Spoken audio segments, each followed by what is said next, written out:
अस्सलाम वालेकुम viewers, welcome back my YouTube channel पिंड फूड आइडियाज़। आज मैं आपके लिए बहुत ही अमेजिंग सी वीडियो लेकर आई हूँ। सर्दियाँ आते ही हर घर में साग साग साग की फरमाइशें आना शुरू हो जाती हैं और साग का सीज़न भी है वैसे भी।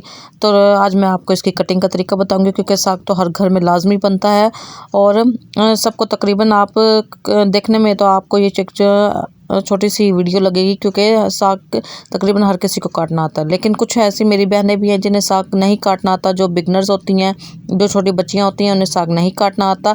तो आज मैं आपको एक साग को काटने का आसान तरीका बताऊँ, क्योंकि जब तक आपको साग काटना ही नहीं आएगा तो आप बनाएंगी कैसे।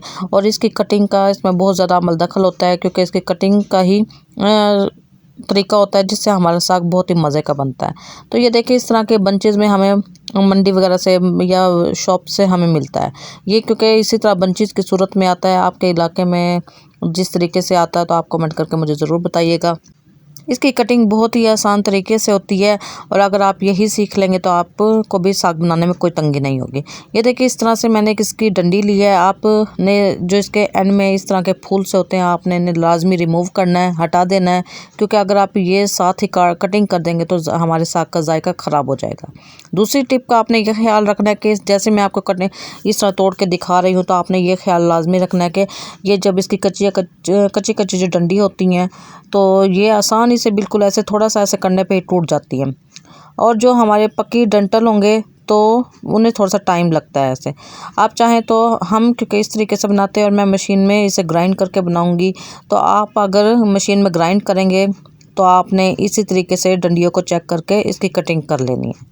और अगर आप घोट कर बनाना चाहते हैं तो आपने इसके डंठल के जो ऊपर छिलका होता है आपने उसे रिमूव करना है, तो तब आप इसे पकाएंगे, क्योंकि घोटने में थोड़ा सा टाइम ज़्यादा लगता है। और अगर आप इसे छीलकर नहीं बनाएंगे तो आपका ये साग घुटेगा नहीं और ये फिर बस जायका भी होगा और अच्छा भी नहीं बनेगा। तो इसलिए मैंने इसे मशीन में बनाना है, तो मैं इसलिए इसकी ये ऊपर के छिलका नहीं उतारूंगी और मैं ऐसे ही जो हमारे पास कच्ची कच्ची डंठल होंगी मैं उन्हें इसमें से निकाल लूँगी। ये देखिए, इस तरीके से बासानी टूट जाती हैं ये।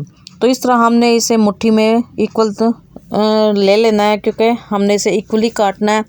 और ये इस तरीके से हम इसमें से सारे पत्ते वगैरह निकाल लेंगे और हमने साथ में डंठल लाजमी लेना है। जैसे हम पालक में हम सिर्फ पत्ते पत्ते लेते हैं और डंठल नहीं लेते, लेकिन साग के साथ हमने ये बिल्कुल भी नहीं करना।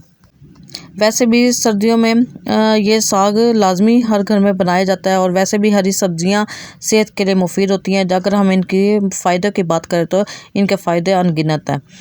तो आपने इस तरीके से साग को बिल्कुल साफ़ कर लेना। अगर कोई ये छोटे मोटे भी ये फूल से रह जाए तो आपने इन्हें भी रिमूव कर लेना। इस तरीके से आप इसका बंच बना लेंगे, इसकी मुट्ठी बना लेंगे और आपने इस तरीके से छुरी या दरांत, कुछ लोग दरांत का भी यूज़ करते हैं, आपने दरांत की मदद से इसके कटिंग कर लेना है।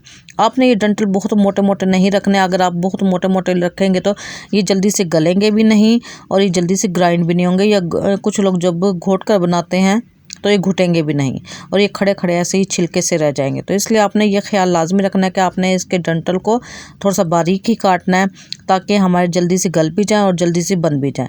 हाँ, अगर आप मशीन में इसे बनाना चाहते हैं तो मशीन में बनाने के लिए आप इसे थोड़ा सा मोटा रख सकते हैं, क्योंकि मशीन में जल्दी से ग्राइंड हो जाता है। तो इसलिए आपने अगर मशीन में बनाना है तो आप इसके डंठल को थोड़ा सा मोटा रख सकते हैं। अगर आप बारीक रखेंगे तो आपका ये साग जल्दी गल जाएगा। ये बहुत ही छोटी सी वीडियो है, लेकिन जिनको नहीं साग कटिंग करना आता उनके लिए बहुत ही अमेजिंग और बहुत ही यूज़फुल है।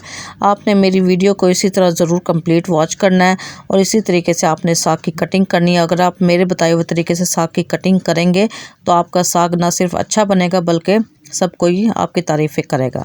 अब आपको मैंने बहुत ही आसान सा तरीका बता दिया है, आपने बिल्कुल भी परेशान नहीं होना और आप आसानी से भी, बहुत आसानी से आप इसकी कटिंग करेंगे और अपने घर पे ही साग बनाएंगे और सर्दियों के मज़े उठाएंगे।